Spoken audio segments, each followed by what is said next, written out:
নমস্কার বন্ধুরা, আজ আমি নিয়ে এসেছি মাধ্যমিক জীবন বিজ্ঞানের কিছু ইম্পর্টেন্ট চিত্র।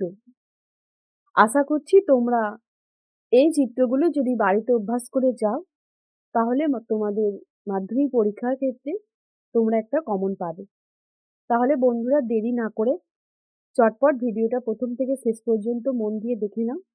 তোমাদের মাধ্যমিকে 2026-এ যে সমস্ত চিত্রগুলো ইম্পর্টেন্ট আমি সেগুলো আজকে আলোচনা করে দেবো। এ থেকে তোমরা আমি আশা করছি একটা কমন পাবে। তার আগে বলে নিই, যারা আমার চ্যানেল এখনো পর্যন্ত সাবস্ক্রাইব করোনি তারা প্লিজ আমার চ্যানেলটা সাবস্ক্রাইব করে বন্ধুদের মধ্যে আমার চ্যানেলের লিঙ্কটা শেয়ার করে দিও। চলো আর বেশি দেরি করব না, তোমাদের সামনেই পরীক্ষা। এখন তোমাদের এই সমস্ত ভিডিও দেখারও সময় নেই, তার কারণ তোমরা এই একটা মাস খুবই ভালো করে মন দিয়ে পড়াশোনা করবে। তার ফাঁকে ফাঁকে যে সমস্ত ইম্পর্টেন্ট সাজেশন টাইপ ভিডিওগুলো আছে তোমরা অবশ্যই একবার দেখে নেবে।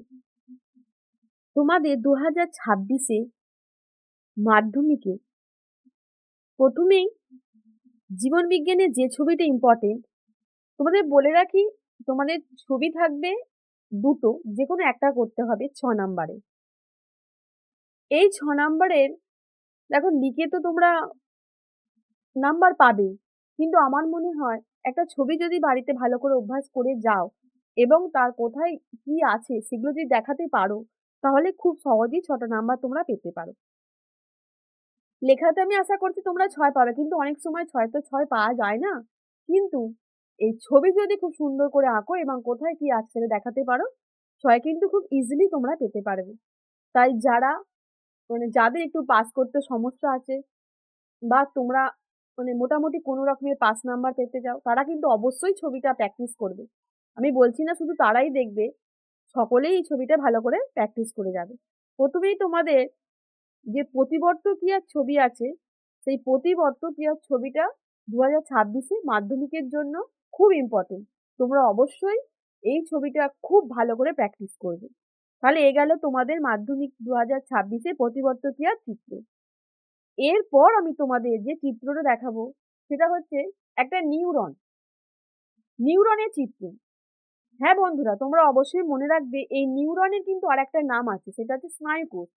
তোমাদের যদি পরীক্ষায় স্নায়ুকোষের চিত্র পড়ে আর তোমরা যদি বাড়ি থেকে নিউরনটা অভ্যাস করে যাও তাহলে কিন্তু গুলিয়ে ফেলো না, তার কারণ ওই দুটো একই জিনিস। ঠিক আছে, আমি আশা করছি তোমাদেরকে বোঝাতে পারলাম। নেক্সট যেটা বলবো সেটা হচ্ছে প্রাণী কোষ বিভাজনের মেটাফেজ দশা যে আছে পরিচ্ছন্ন চিত্র।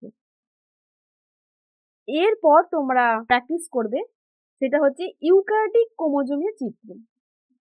এরপর তোমরা প্র্যাকটিস করবে মাইটোসিস কোষ বিভাজনের অ্যানাফেজ দশা চিত্র।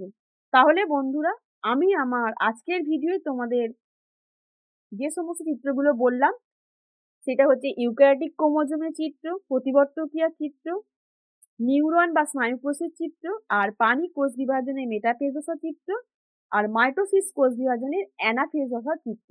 এই 5টা ছবি তোমরা যদি খুব ভালো করে বাড়িতে অভ্যাস করো, আমি আশা করছি এই 5টা ছবির মধ্যে একটা ছবি তোমরা কমন পাবে। তাহলে আজকের ভিডিও এই পর্যন্তই, আবার দেখা হবে পরবর্তী বিষয় নিয়ে। ধন্যবাদ।